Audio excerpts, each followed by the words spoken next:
राधे राधे दोस्तों, आज पूर्णिमा व्रत के बारे में बात करेंगे। पूर्णिमा व्रत की संपूर्ण विधि कैसे करें और इसमें क्या करें क्या नहीं करें और कब से शुरू है और पूरी जानकारी इस वीडियो में आपको बताएंगे। हमारे चैनल में आप सभी का स्वागत है। अधिक मास में आ रही है एक अत्यंत महत्वपूर्ण तिथि और वह है पूर्णिमा तिथि। पद्म पुराण में अधिक मास यानी पुरुषोत्तम मास के इस पूर्णिमा तिथि को सर्वसिद्धि प्रदायिनी पूर्णिमा कहा गया है। पुरुषोत्तम मास के अंदर किया गया कोई भी धार्मिक कृत्य, जपे तपे और दान 1000 गुना अधिक फल प्रदान करता है। और ऐसे ही पुरुषोत्तम मास में जब पूर्णिमा तिथि आती है तो वह और ज़्यादा अधिक फलदायी बन जाती है।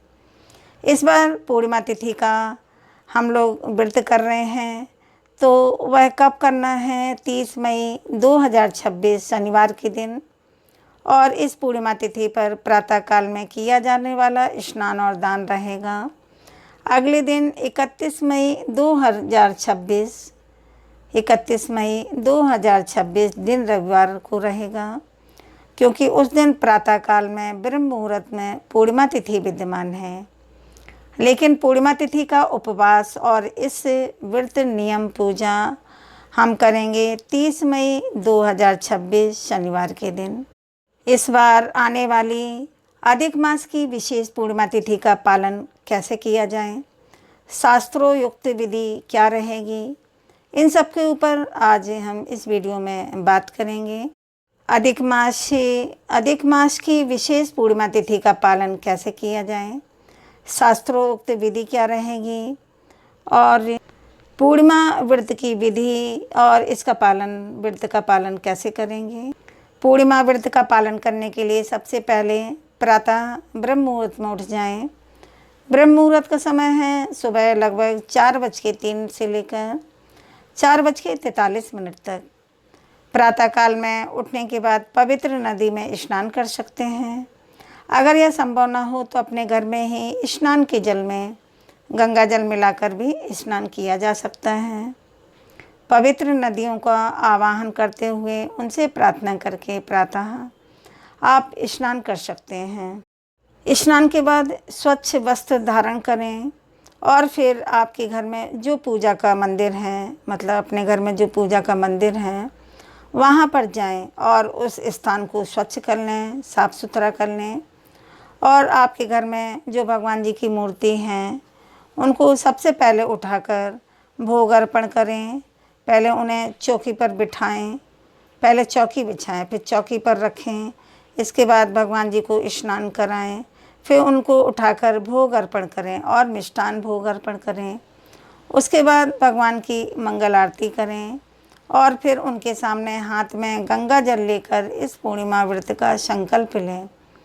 पूर्णिमा व्रत के दिन विशेष पूजा करने के लिए आप अपने पूजा के स्थान पर एक चौकी या आसन बिछा सकते हैं। उसके ऊपर लाल या सफ़ेद रंग का या पीले रंग का कपड़ा बिछाएं। उसके ऊपर सबसे पहले भगवान श्री गणेश जी की पूजा अर्चना करें। उन्हें धूप, दीप, चंदन, नैवेद्य इत्यादि अर्पित करें। नारियल या मोतीचूर के लड्डू चढ़ाएं भगवान जी को। और उसके बाद भगवान विष्णु की प्रतिमा, फिर शालिग्राम की पूजा करें। अगर प्रतिमा नहीं है, शालिग्राम जी हैं, तो उन्हें पंचामृत से स्नान करवाएं। दूध, दही, घी, शहद, गंगा जल इत्यादि से पंचामृत स्नान करवाएं और उसके बाद स्वच्छ जल से उन्हें स्नान करवाएं। तत्पश्चात भगवान को चंदन का तिलक लगाएं, पीले पुष्प अर्पित करें, उन्हें जनेऊ चढ़ाएं और पीला वस्त्र या फिर कलावा अर्पित करें। उसके बाद भगवान को कुछ मिष्ठान, कोई मिठाई भोग लगाएं।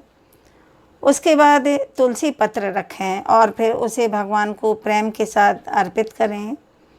तत्पश्चात हाथ में पुष्प और अक्षत लेकर भगवान सत्यनारायण देवता की कथा का पाठ करें।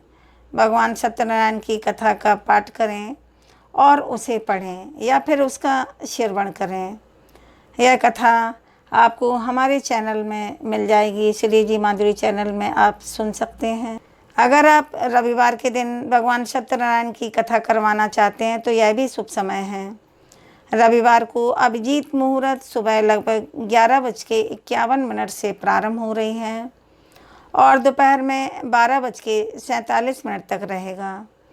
तो इसीलिए यह समय कथा कराने के लिए सर्वश्रेष्ठ और उत्तम माना जाता है। तो इस प्रकार से आप पूर्णिमा के व्रत का पालन, पूजा अर्चना इत्यादि प्रातःकाल में कर सकते हैं। अब बात करते हैं दान की कि आपको अधिक मास में जपे तपे या दान मनुष्य को 1000 गुना अधिक फल प्रदान करता है। सामान्य मासों में आप जो भी दान देते हैं उसका 1000 गुना फल आपको इस अधिक मास में मिलने वाला है। तो इसीलिए बिल्कुल भी इस महीने में ना चूकें और बिना याद से अपनी क्षमता से अधिक दान करें। इस पुरुषोत्तम मास के अंदर आपसे जितना हो सके अपनी क्षमता के अनुसार अवश्य दान करें।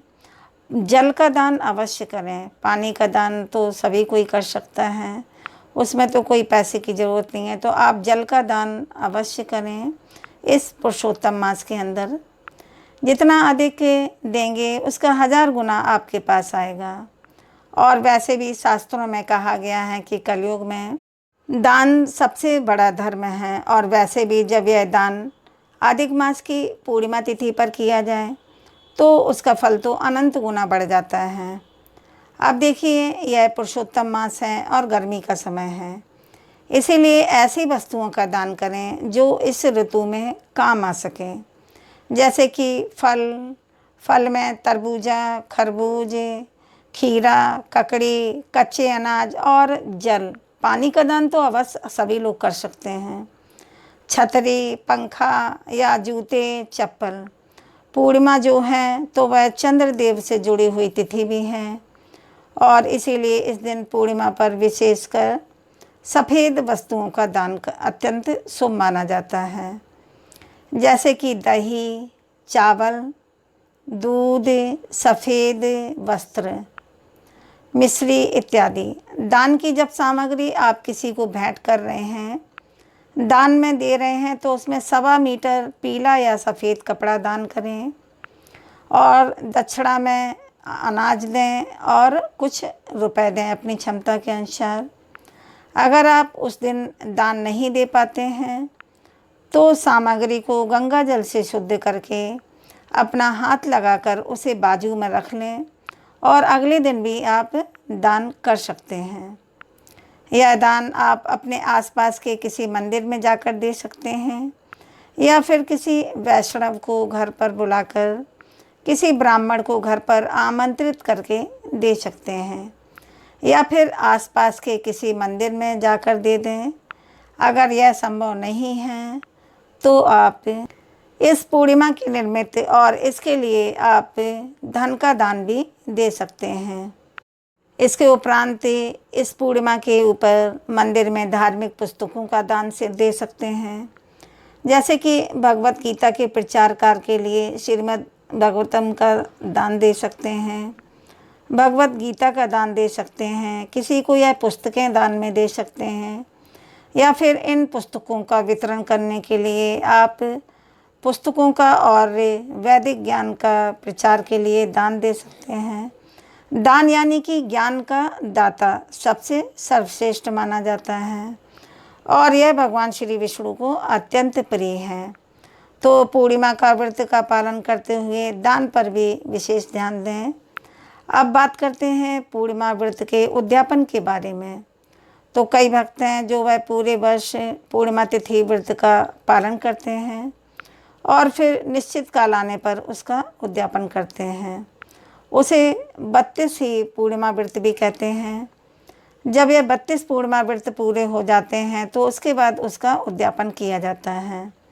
और अगर आपकी 32 पूर्णिमा पूरी नहीं हुई है लेकिन फिर भी आप सरल रूप से इसी पूर्णिमा व्रत का उद्यापन करना चाहते हैं तो वह भी आप इस दिन यानी पूर्णिमा तिथि के दिन संध्या के समय जब चंद्रदेव उदय हो जाता है तो उनको अर्घ्य देने के बाद ही इनका समापन किया जाता है।